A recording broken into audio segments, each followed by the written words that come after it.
तो दोस्तों, चाय की चुस्की के साथ एक बार फिर आ गए हैं राइटर साहब हमारे साथ, और मैं एक्टर।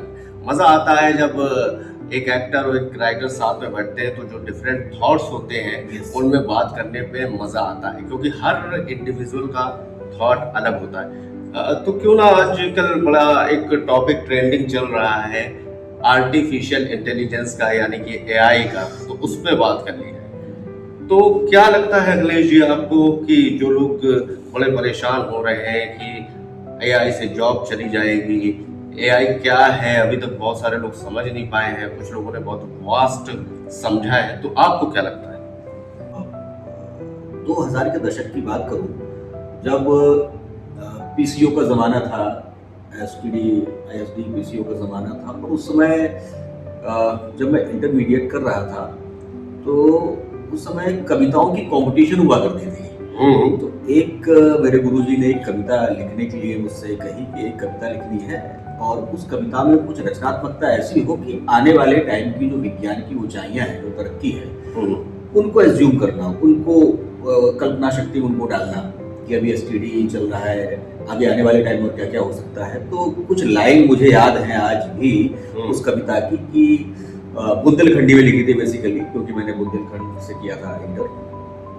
तो करत हते बात परदेसन से भ्रात, 4 दिना जो लगा तोता चिट्ठी ले जात, आज लगत नहीं देर पत्र पहुंचत सवेर, बात करो चाहे भ्रात से हेर हेर। मैं इसका मतलब समझा देता हूँ कि मतलब आज जो टाइम है, उस समय एसटीडी था, मोबाइल का नया नया टाइम था। वो एक नोकिया का इतना बड़ा वाला आधा किलो का मोबाइल होता था, वो आता था डंडी वाला, बहुत बड़ा क्रेज था।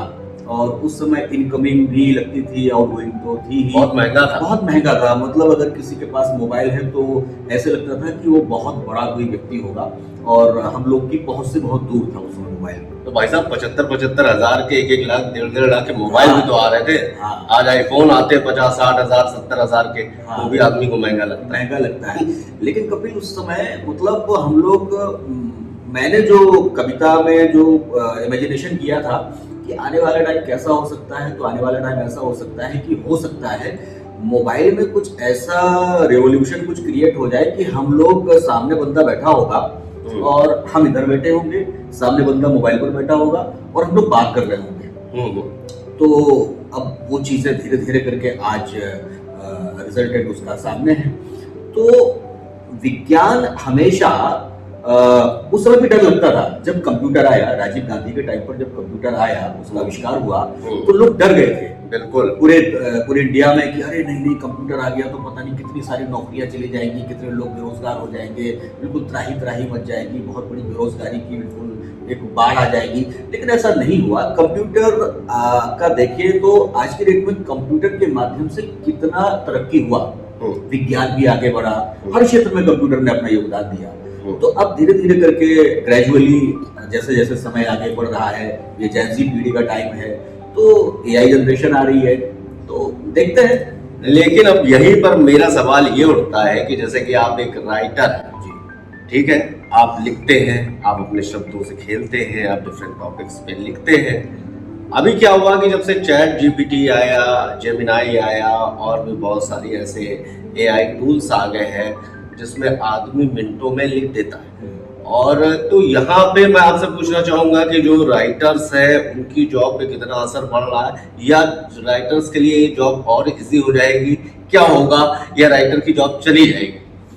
कपिल देखो, इसमें सिंपल सा मेरा, एआई सभी लोग इस्तेमाल कर रहे हैं। एआई को लगभग आजकल जो है ना, वो सिर्फ मीडिया प्रोफेशनल ही नहीं, मतलब दूसरे भी जो दूसरे क्षेत्र हैं, चाहे वो मेडिकल क्षेत्र हो, चाहे वो एजुकेशन एग्रीकल्चर का क्षेत्र हो, चाहे वो हॉर्टिकल्चर का क्षेत्र हो, चाहे वो कोई भी हो, एजुकेशन का क्षेत्र हो, हर क्षेत्र में एआई का सपोर्ट लिया जा रहा है।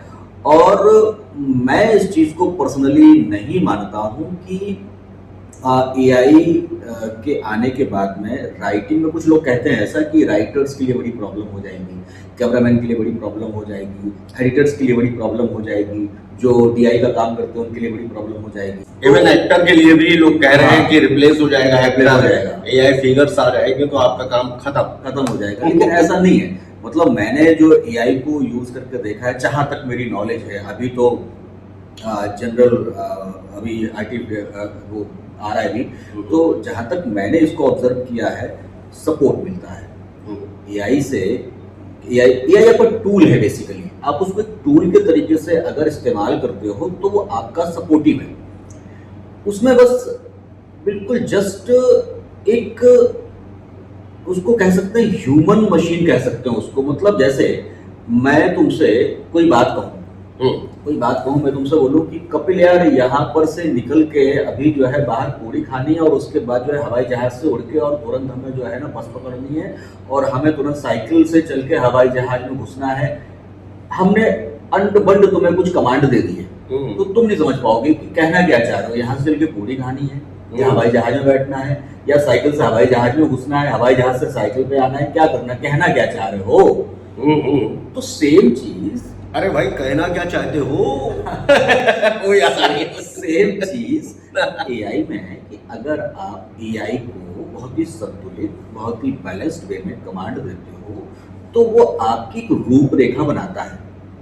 अब इसमें कई लोग देख रहे हैं कि यार एआई, जो अभी बात हो रही थी कि नौकरियां खा जाएगा, ये खा जाएगा, खासतौर से हम लोग के फील्ड में, रचनात्मकता के फील्ड में। लेकिन एक बात मैं पूरे जिम्मेदारी के साथ कह सकता हूँ कि कोई भी रोबोट आ जाए, कोई भी मशीन आ जाए, जो भावनाएं होती हैं, जो इमोशंस होते हैं, जो हम राइटिंग में इमोशंस क्रिएट करते हैं, वो इमोशंस एआई कभी क्रिएट नहीं कर पाएगा। ऐसा लोग बोल रहे हैं कि एआई जनरेट कर रहा है इमोशंस, वो कॉमेडी क्रिएट कर रहा है, वो ग्रीफ वो क्रिएट कर रहा है। लेकिन मैंने अभी तक जितने भी एक्सपेरिमेंट किए, मैंने कई बार व्यंग पर काम करना चाहा एआई के साथ में, कई बार ग्रीफ पर काम करना चाहा एआई के साथ में, तो वो बहुत ही शैलो में तैरता है, वो बहुत हल्के फुल्के वे में काम करता है, वो चीज क्रिएट नहीं कर पाता जो आपके हृदय को छुए।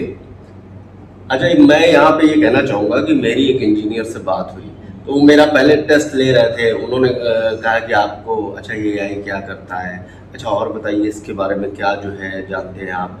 मतलब वो मेरा इंटरनल निकालना चाह रहे थे कि क्या है।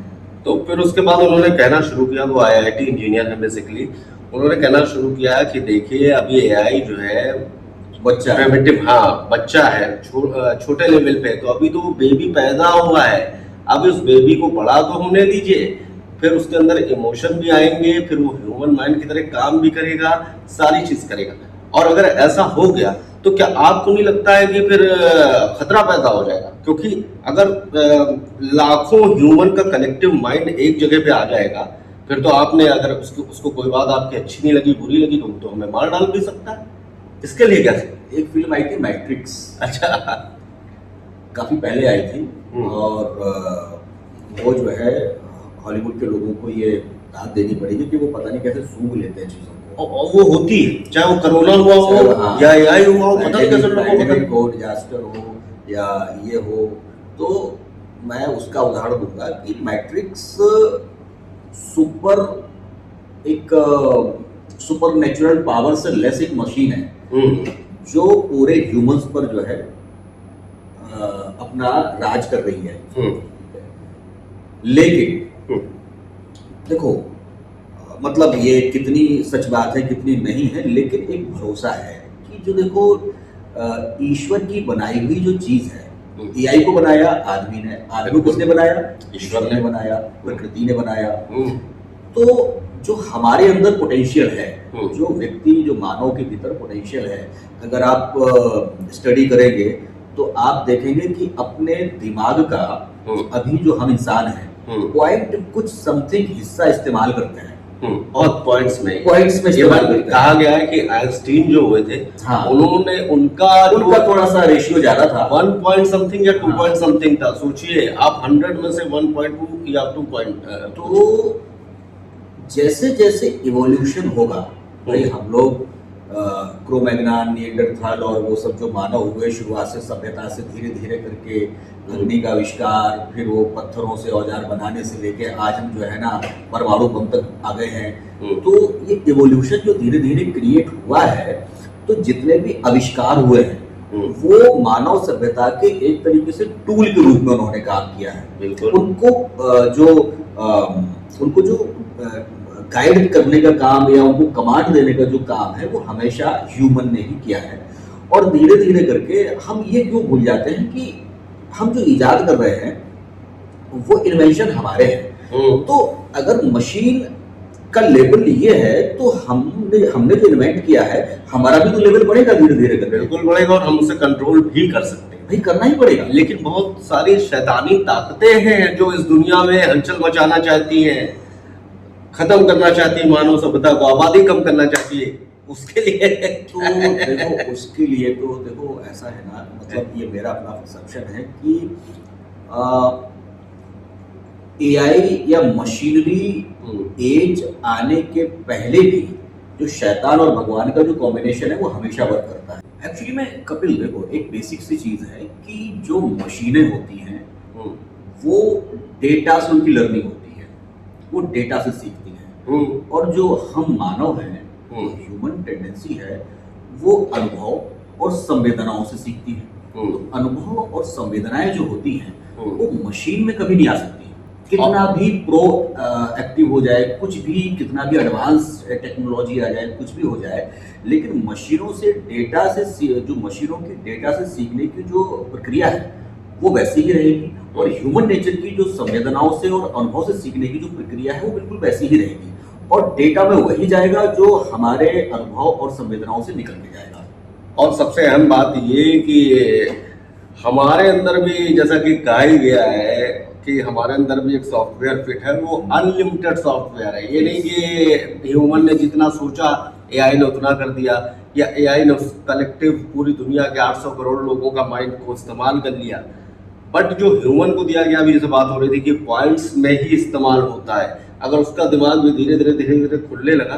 कहा ही नहीं जाता कि पुराने समय में जो ऋषि मुनि थे या और लोग थे, क्या पता टेक्नोलॉजी ऐसी रही हो कि उन्होंने अपने दिमाग का ज़्यादा इस्तेमाल किया हो और वो इंट्यूशन से भी समझ जाते थे कि धरती पे क्या हो रहा है, का फलाना है, क्या हो रहा है। डेफिनेटली वो जो अध्यात्म के रास्ते, जो इनर कॉशस के रास्ते, जो ज्ञान जो पैदा हुआ है, उसके ढेरों ग्रंथ और जो हमारे पास जो उपलब्धियां हैं, हमारे प्राचीन ग्रंथों में वो चीजें सारी की सारी वर्णन है, तो वो यूं ही नहीं है। मतलब हम अगर अपने पोटेंशियल का सही तरीके से, अपने एग्जिस्टेंस का सही तरीके से इस्तेमाल करते हैं तो मशीनों से डरने की कोई आवश्यकता नहीं है।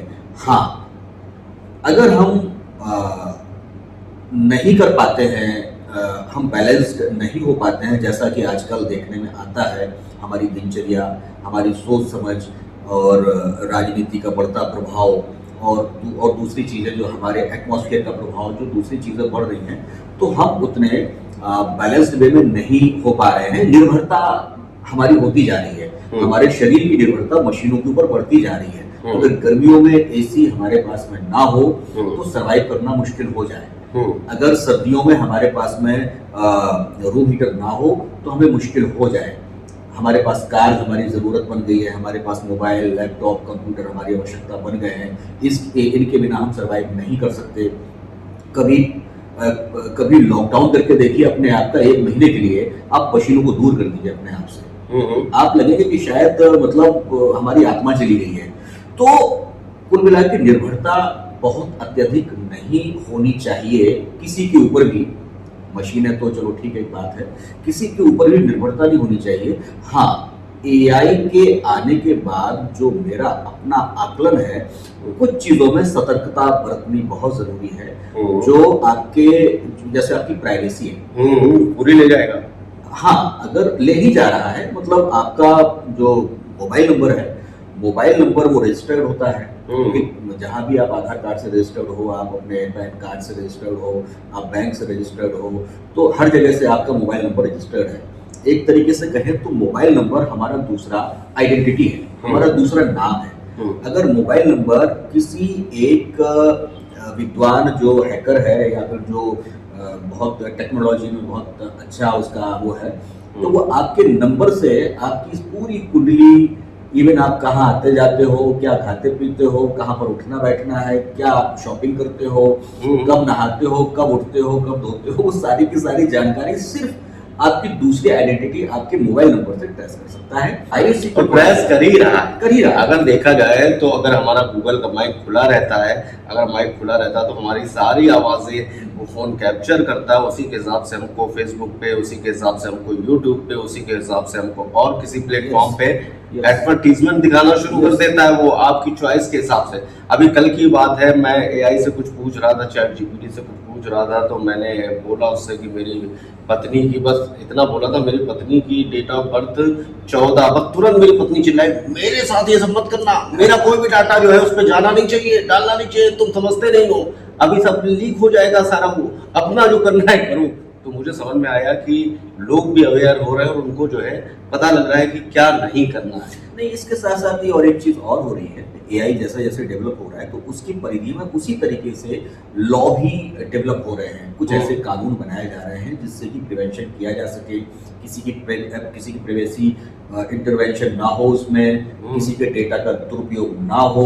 तो इस तरीके के नियम भी धीरे धीरे करके डेवलप हो रहे हैं और निश्चित रूप से तभी संतुलन बन ही पाएगा, अदरवाइज तो पूरा अफरा तफरी मच जाएगी पूरी दुनिया में ना। अच्छा, हमको लगता है, मुझे जो फील होता है, मुझे ये फील होता है कि एआई आने से एक चीज और रिवर्स होगी। वो रिवर्स वो है कि जो हम लोग मॉडर्निटी की तरफ बढ़ रहे थे, हम लोग फिर से ट्रेडिशनल चीजों की तरफ जाएंगे जिसमें एआई कुछ नहीं कर पाएगा। जैसे मैं किसी से कल बिजनेस को लेकर बात हो रही थी, तो मैंने कहा कि जैसे मेडिकल स्टोर में एआई कुछ नहीं कर पाएगा, वो दवाई नहीं बना पाएगा। स्कूल में बच्चों को पढ़ाने के लिए एआई का इस्तेमाल हो सकता है, बट स्कूल खुले रहेंगे, या आड़त जो है जहाँ पे गेहूं चावल दाल बिकता है वो खुला रहेगा। खेती हो सकता है, खेती की तरफ फिर लोग मूव करें, हो सकता है स्टेज प्रोग्राम्स और बढ़ जाए, और बढ़ने लगे हैं, अभी फिर से होने लगा है। तो ये सब चीजें मुझे महसूस हो रही कि एक दो भागों में चीजें विभाजित हो जाएंगी। जिन्होंने एआई में अपना जो है एक्सपर्टीज कर ली वो तो उस पर चल पाएगा, जिन्होंने नहीं करी, लेकिन ऐसे क्षेत्र से संबंधित है जहाँ पे कंप्यूटर उसका इस्तेमाल होता है, अगर वो अपडेट नहीं करेंगे तो पीछे रह जाएंगे, और या फिर जो लोग ट्रेडिशनल धंधे की तरफ चले जाएंगे वो सेफ रहेंगे। मुझे ऐसा फील होता है। देखो, आवश्यकता आविष्कार की जर्नी होती है, ठीक है। अगर एआई वर्चुअली हमें घेर रहा है, पूरी मानव सभ्यता को अगर वो अपनी परिधि में लाने की कोशिश कर रहा है, जो कि लगभग आ ही चुका है हर चीज में, तो ये हम लोग जो सीख रहे हैं, हम लोग उसके थोड़े से एक्सपर्ट बनेंगे, मतलब क्योंकि हमारे लिए वो आवश्यकता है। लेकिन नॉर्मल लोग भी कल को किसी को अगर कोई कंटेंट चाहिए, जैसे कोई गांव में रहने वाला व्यक्ति है, उसको कुछ कैलकुलेशंस करने हैं कि पिछले साल के जनवरी में और फलाने दिन में कुछ उसको आइडिया कि त्योहार का क्या वो दिन था, क्या था फलाना दिमागा, या कोई और गणित लगाना है उसको, तो एआई का प्रयोग वो भी करेगा। इतना नॉलेज उसके पास में ऑटोमेटिक पहुंच जाएगा, क्योंकि वो आवश्यकता बन चुकी है अभी। जिस तरीके से मोबाइल आवश्यकता बन गई है, उसी तरीके से मोबाइल के अंदर जो टूल्स हैं वो भी लोगों की आवश्यकता धीरे धीरे करके बन गए हैं। पहले यूट्यूब की जानकारी हर किसी के पास नहीं थी, आज गाँव का बच्चा बना रहा है, आज यूट्यूब से बिजनेस हो रहा है भाई। यूट्यूब से लोग लाखों क्रिएटर करोड़ों अरबों पैसा पैदा कर रहे हैं, और हर व्यक्ति के पास उसकी रीच है। बल्कि जबकि यूट्यूब का कोई भी एजुकेशन किसी को नहीं दिया गया। यूट्यूब कैसे, आजकल आप देखो छोटे छोटे बच्चे होते हैं, मेरा बेटा तीसरी क्लास में पढ़ता है, मुझसे ज्यादा अभी आप कोई भी पासवर्ड डाल दो वो उसको डिकोड कर देता है। अच्छा, हाँ, मतलब एक दिन मैंने ऐसे वो पासवर्ड चेंज करके पता नहीं क्या कर दिया, वो पता नहीं, वो ढूंढते रहते हैं उसमें कि यूट्यूब पे ढूंढते रहते हैं कि किसी का पासवर्ड जो है कैसे तोड़े। अब उसमें जानकारियां दी हुई हैं। तो अब जो नई जनरेशन है, जो जेनजी पीढ़ी है, वो जो है और फास्ट है इन सब, और वो उसके लिए फ्रेंडली है। जो ये वाली जो डेवलपमेंट्स हैं, इसके लिए बहुत फ्रेंडली है, उनको अच्छा लगता है।